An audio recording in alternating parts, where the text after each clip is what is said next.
Severe tropical storm Soulik pulling away from the northern Mariana Islands today, and actually did bring some gusty winds just along the northern periphery of the islands. Guam and Saipan really saw some of these outer rain bands as it did push overhead. Nothing too intense. Now it is tracking off here towards the west, rapidly intensifying. Hard to believe this was a tropical depression just some 48 hours ago. Now we are starting to see some sort of an eye flare up in here. If we scroll down, we could take a look at some other imagery.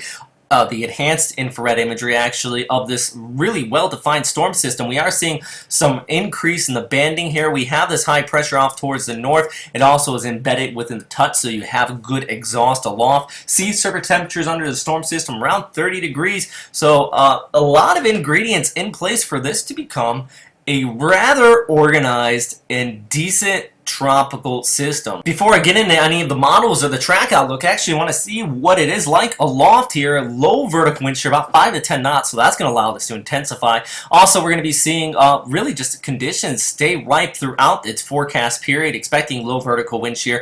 Vorticity high within the center of the storm system. This map provided by Weather Underground shows those sea surface temperatures continuing to kick up to about 30 degrees or higher. So with that said, let's take a look at the model consensus here of where is our new tropical system, Soulik, likely going to be a typhoon here in the near future going. Well, right now, anywhere from the southern portions of Okinawa extending out through Taiwan, that's where you're expecting this to be. In the Ryukyu Islands here, southwestern Japan, Taipei could even fare in this as well. We actually have some of the model outliers here. GFS towards the north. Actually seeing the ECMWF go a little bit farther there towards the south. JTWC, their track right smack in the middle here. JMA, let's take a look at the 5-day outlook from that. Now this is the official agent. And they have the storm really running right over Miyako-Jima here by Friday evening, and this is just showing the 3-day outlook as well, and is really just expanding the wrap around there towards the north and towards the east. Which is why we're actually fairly confident on this westerly track, because we have that Westpac high, that ridge of high pressure off there towards the north. So the track's going to run along the southern periphery of that, and once it starts to wrap around there towards the northeast, just like I said, it's due to a trough coming in from the west, the western periphery of the Westpac high. So with that said, I think that over the next 72 hours, the running towards the west here, along the western or along the southern periphery of that high pressure is definitely confident. It will be a straight runner, but it's when it gets to this position here, how strong is that high pressure going to be that it is going to affect how much this storm system will either track towards the south, continuing the track there towards Taiwan, or is it going to pull off there towards the north and impact Okinawa, just depending on the strength of that high pressure and that trough farther there towards the west. Right now, given the flow, it would likely just swing there around Miyako-Jima, just like what JMA is saying here. Let's take a look at some of the models, though, and see exactly where they're positioning it right now. And I want to show you ECMWF and the GFS model here by Friday evening. Now this is actually with the GFS starting by Thursday afternoon, the storm system pulling just south of Okinawa. By this time you will start already be seeing these outer rain bands by Thursday night if this model was to stay in play. One thing I have to keep on saying though is I keep on saying over and over again if these models stay in play is because I'm making this update on Monday into Tuesday. We still have to look ahead, and this is by Thursday, so it's still a good 72 hours and beyond. The exact track is going to waver for those exact reasons I just mentioned a second ago, but this is by Thursday going into Friday. According to GFS, that is, it pulls just south of Okinawa. It hits some of these islands just offshore.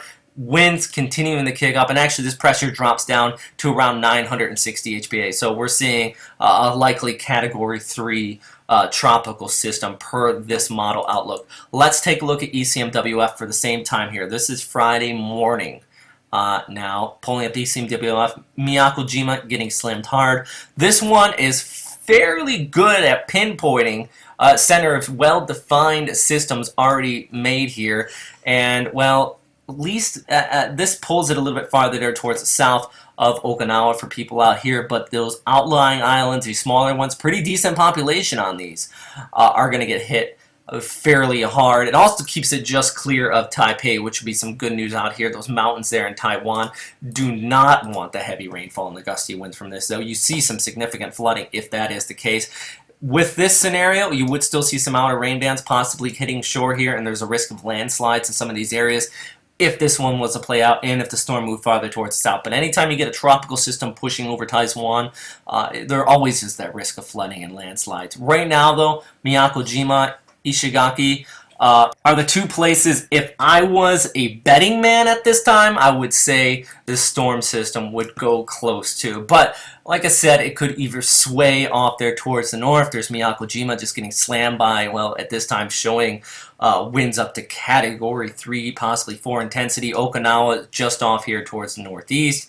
And then we continue to follow it down, and we have Taiwan over here. So we're going to continue to watch this, obviously, through the coming days. This track is going to waver towards the northeast, towards the southwest, possibly.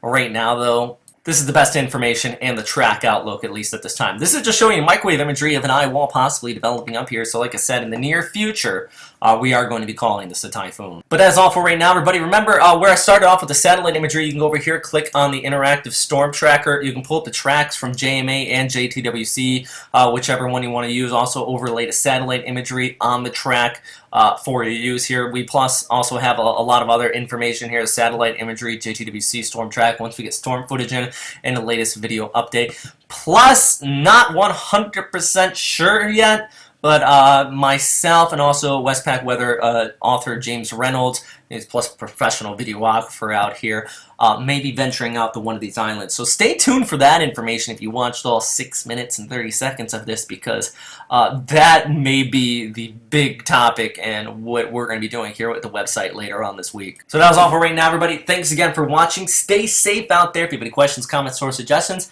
down in the comment box below. Don't forget to like and subscribe. Always appreciate that.